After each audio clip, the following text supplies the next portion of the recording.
Hi students, this is your science miss. In this session, we are going to discuss about Unit 3 changes around us. Here in this chapter, we are going to see physical changes and chemical changes. See this diagram. Here, they have given a butter. Butter is in solid form and it melts. It is in liquid form. So, solid butter melts and forms liquid butter. Solid ice cube melts into water. Here, these are the examples of physical change. See this diagram. Here, this iron nail got rusted. So, this is a example for chemical change. This is a dough to make a baking bread. We cannot change this bread into a dough. So this is a physical change. இங்க இந்த butter வந்து melt ஆயிடுச்சு. So சாலிட்லேருந்து லிக்விடாக தான் மாறி இருக்கு. அதே மாதிரி இந்த ஐஸ் கியூப் பார்த்தீங்கன்னா சாலிட் ஃபார்ம்லேருந்து லிக்விட் ஃபார்மாக தான் இருக்குது. ஒரு ஸ்டேட்லேருந்து இன்னொரு ஸ்டேட்க்கு மாறி இருக்கு. ஆனால் அதனுடைய நேச்சர் மாறலை. ஸோ இதெல்லாம் வந்து ஃபிசிக்கல் சேஞ்சுக்கான எக்ஸாம்பிள். இங்கே பார்த்தீங்கன்னா இந்த இரும்பு ஆணி அயன் நெயில் வந்து துரு பிடிச்சிருச்சு. ஸோ ஒரு தடவை துரு பிடிச்ச ஆணியை இன்னொரு தடவை இரும்பு ஆணியாக வந்து திருப்பி மாற்ற முடியாது. அதனால் இது வந்து கெமிக்கல் சேஞ்சுக்கான எக்ஸாம்பிள். அதே மாதிரி ஒரு தடவை மாவு வேக வச்சு பிரெட்டாவோ இல்லை சப்பாத்தியாவோ மாற்றினதுக்கப்புறம் இன்னொரு தடவை அதை மாவாக மாற்ற முடியாது. ஸோ இதெல்லாம் வந்து கெமிக்கல் சேஞ்சுக்கு எக்ஸாம்பிள். ஸோ இங்கே வந்து ஃபிசிக்கல் சேஞ்சுக்கும் கெமிக்கல் சேஞ்சுக்கும் நடுவில் டிஃப்ரென்ஸ் கொடுத்துருக்காங்க பாருங்கள். A physical change is a change of matter that occurs without changing the chemical composition of matter. So physical changeல chemical composition மாறவே மாறாது. ஆனால் chemical change பார்த்தீங்கன்னா a chemical change is a change of chemical composition of matter. So அதனுடைய chemical composition டோட்டலாக மாறிடும். physical change எடுத்துக்கிட்டிங்கன்னா it is usually reversible. பழையபடி திருப்பி மாறும். ஆனால் கெமிக்கல் சேஞ்ச் எடுத்துக்கிட்டிங்கன்னா யூஸ்வலி இர்ரிவர்சபிள்.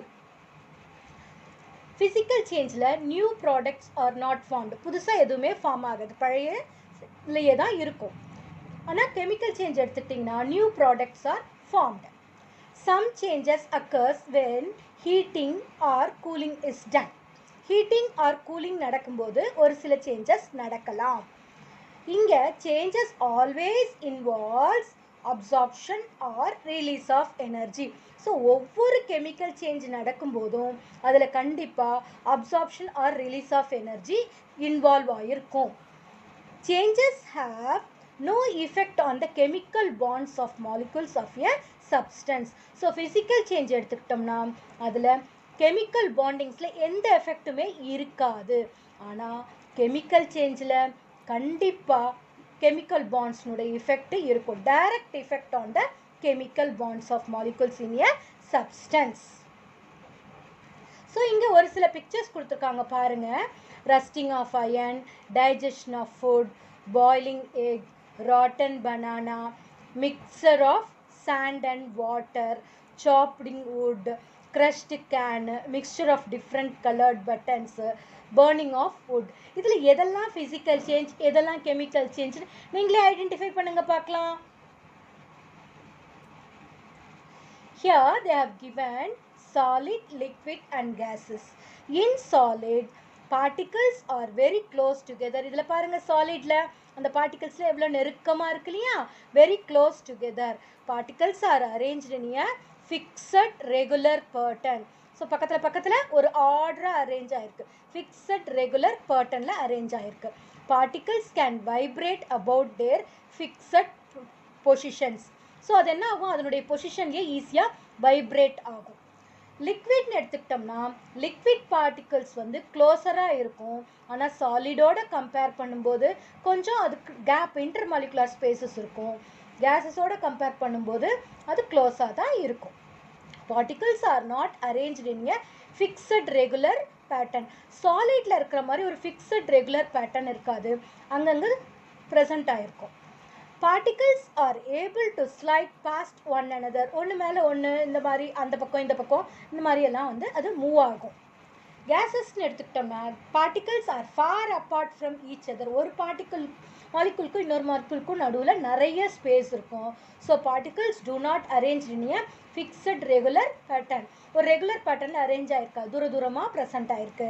அதனால் பார்ட்டிகல்ஸால் ஃப்ரீயாக லாங் டிஸ்டன்ஸ் வந்து ட்ராவல் பண்ண முடியும். ஸோ நம்ம இப்போ வந்து கேரக்டரிஸ்டிக்ஸ் ஆஃப் ஃபிசிக்கல் சேஞ்ச் பார்க்க போகிறோம். First character during a physical change no new substance are formed. So புதுசாக எந்த சப்ஸ்டன்ஸும் ஃபார்ம் ஆகாது. உங்களுக்கு எக்ஸாம்பிள் கொடுத்துருக்காங்க. when ice cube melts water is formed. Ice க்யூப்னாலும் வாட்டர்னாலும் ஒரே மேட்டர் தான். இது சாலிட் ஃபார்மில் இருக்குது, இது லிக்விட் ஃபார்மில் இருக்குது. in this change there is no new substance but water is same both in ice and in water. Okay ma'am.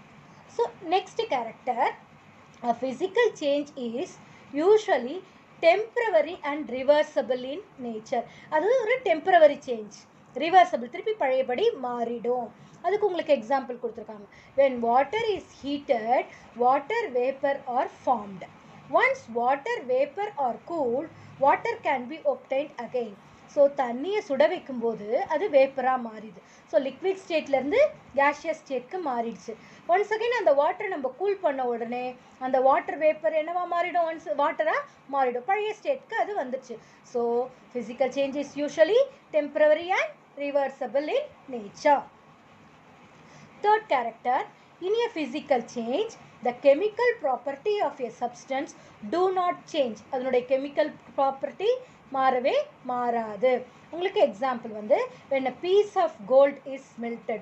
So ஒரு கோல்டு, ஒரு சாலிட் ஃபார்மில் இருக்கிற ஒரு கோல்டை நம்ம மெல்ட் பண்ணி லிக்விடாக மாற்றுறோம்.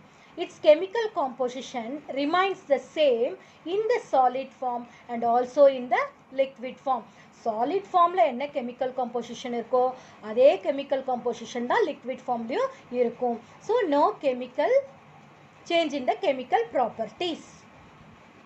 And the next character is, in a physical change the physical properties such as color, shape and size of the substance may undergo a change. சில நேரங்களில் அதனுடைய ஷேப்போ கலரோ சைஸோ மாறலாம். அதுக்கு உங்களுக்கு எக்ஸாம்பிள் வந்து cutting of vegetables and inflatation of balloon are some examples of physical changes in which size and shape of a substance undergo a change. Okay va? Now state of matter. நீங்கள் எல்லாருமே படிச்சிருப்பீங்க solid, liquid and gas. இப்போ சாலிட்லேருந்து லிக்விடாக மாறும், லிக்விட்லேருந்து கேஸாக மாறும், கேஷியஸ்லேருந்து once again சாலிடாக மாறும். இப்போ சாலிட்லேருந்து லிக்விடாக மாறுற அந்த ப்ராசஸ்க்கு பேர் மெல்ட்டிங். ஐஸ் க்யூப் வந்து லிக்விடாக மாறுது, வாட்டராக மாறுறது மெல்ட்டிங். இப்போ லிக்விட்லேருந்து கேஸாக மாறுறது வேப்பரைசேஷன். கேஸ்லேருந்து ஒன்ஸ் அகைன் சாலிடாக மாறுறது டெபாசிஷன். அதே மாதிரி இப்போது கேஷியஸ்லேருந்து சாலிடாக மாறுறது என்ன சொன்னேன், டெபாசிஷன். ஸோ சாலிட்லேருந்து டைரெக்டாக கேஸாக மாறுறது சப்ளிமேஷன், கேஸஸ்லேருந்து லிக்விடாக மாறுறது கண்டென்சேஷன், லிக்விட்லேருந்து ஒன்ஸ் அகைன் சாலிடாக மாறுறது ஃப்ரீசிங். ஸோ என்னென்ன ப்ராசஸ் நம்ம பார்த்தோம், melting, vaporisation, deposition, freezing, sublimation and condensation. So இது எல்லாமே ஃபிசிக்கல் சேஞ்சஸ் தான். ஸோ இப்போ melting and freezing. when a solid is heated it may melt and changes its state from solid to liquid.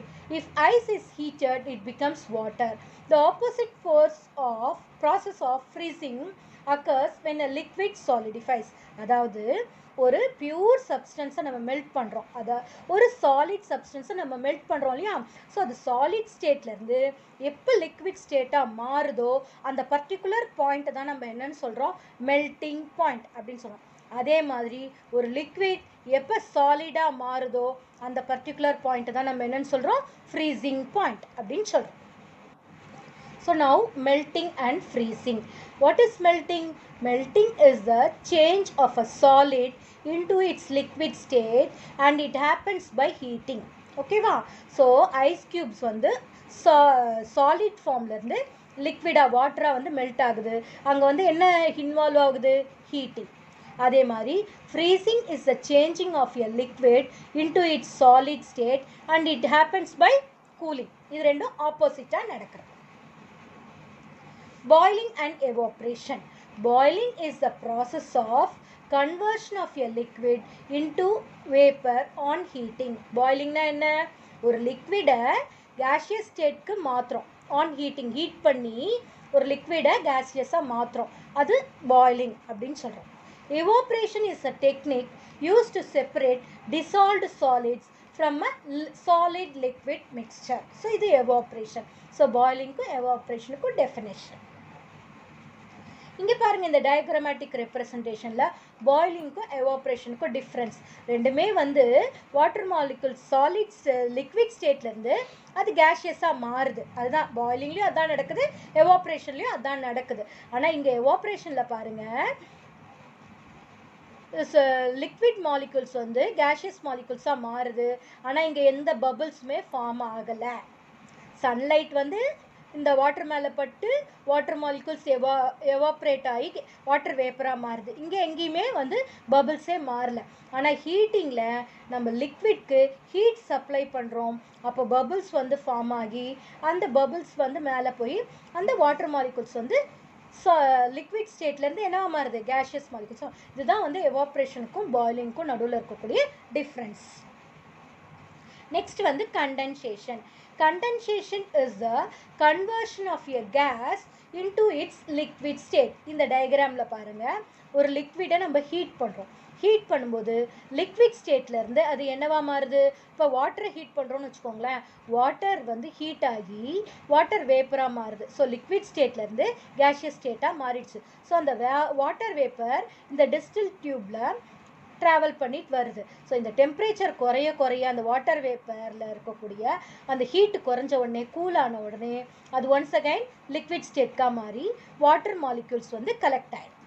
ஓகேவா? So இதுதான் condensation, conversion of gas into its liquid state. Gaseous ஸ்டேட்லேருந்து liquid ஸ்டேட்க்கு மாறுற அந்த process தான் condensation. அடுத்தது sublimation. The process in which a solid is converted directly into gases is called sublimation. So ஒரு solid substance liquid-ஆ மாறாம டைரக்டாக gaseous ஃபார்முக்கு போயிடுச்சுன்னா அந்த ப்ராசஸ்க்கு தான் சப்ளிமேஷன். ஸோ நம்ம வீட்டிலலாம் யூஸ் பண்ணக்கூடிய கேம்பர், நம்ம கற்பூரம் யூஸ் பண்ணுவோம் இல்லையா, அதில் நெருப்பு வச்ச உடனே என்ன ஆக ஆரம்பிச்சிடும், அப்படியே புகை புகையாக வெளியில் போய் அது கேஸாக மாறிடும். ஸோ சாலிட்லேருந்து டைரெக்டாக கேஷியஸ் ஸ்டேட்க்கு போயிடுது. ஸோ நாப்தலின் பால்ஸ்லாம் நம்ம யூஸ் பண்ணுவோம் இல்லையா, பூச்சியெல்லாம் வராமல் இருக்கிறதுக்காக யூஸ் பண்ணுற நாப்தலின் பால்ஸ், அது கூட வந்து சப்ளிமேஷனுக்கு ஒரு எக்ஸாம்பிள். நெக்ஸ்ட் ப்ராசஸ் வந்து கிறிஸ்டலைசேஷன். இந்த கடல் தண்ணியிலேருந்து உப்பு எடுக்கிறாங்க பற்றி, அது கூட ஒரு கிறிஸ்டலைசேஷனுக்கு எக்ஸாம்பிள் தான். The process of cooling a hot concentrated solution of a substance to obtain crystals is called crystallization. So ஒரு சப்ஸ்டன்ஸ்ல இருந்து அதனுடைய எவாப்ரேட் ஆகி அந்த கிறிஸ்டல்ஸ் ஃபார்ம் ஆகிற இந்த ப்ராசஸை தான் நம்ம என்னன்னு சொல்லுவோம்னா கிறிஸ்டலைசேஷன் அப்படின்றது சொல்லுவோம். ஸோ ஒரு ஃபிசிக்கல் ஸ்டேட்டில் எதெல்லாம் ஃபிசிக்கல் சேஞ்சஸ்ன்னு பாருங்கள். Solid, liquid, gases. சாலிட் வந்து மெல்ட் ஆகி லிக்விட் ஆகுது, லிக்விட் வந்து எவாப்ரேட் ஆகி கேஸஸாக மாறுது, கேஸஸ் வந்து கண்டென்ஸ் ஆகி லிக்விட் ஆகுது, லிக்விட் வந்து ஃப்ரீஸ் ஆகி சாலிடாக மாறுது. ஆக ஃப்ரீசிங், கண்டென்சேஷன், எவாப்ரேஷன், மெல்ட்டிங் இது எல்லாமே ஃபிசிக்கல் சேஞ்ச் தான். ஓகேவா? So students, go through this video and we will continue the remaining part of the lesson in part 2. Thank you, students.